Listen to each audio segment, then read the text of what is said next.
Hi there, my name is Josh. I am one of the Retrofit Coordinators here at ATSPACE. And the question someone's asked me to answer today is, what exactly is retrofit?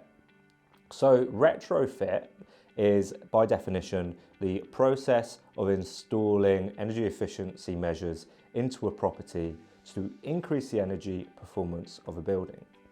So how is this done? Well, essentially, it means adding insulation to the building and upgrading the heating systems and the extract systems, and then finally potentially adding renewable technologies as well.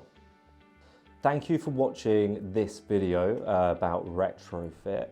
If you have any other questions about retrofit or are looking to have a retrofit carried out yourself and want some answers to some unanswered questions, then feel free to visit the Knowledge Hub so I can answer them for you. And remember to like and subscribe as well so you can keep updated with all of our new content. Thank you.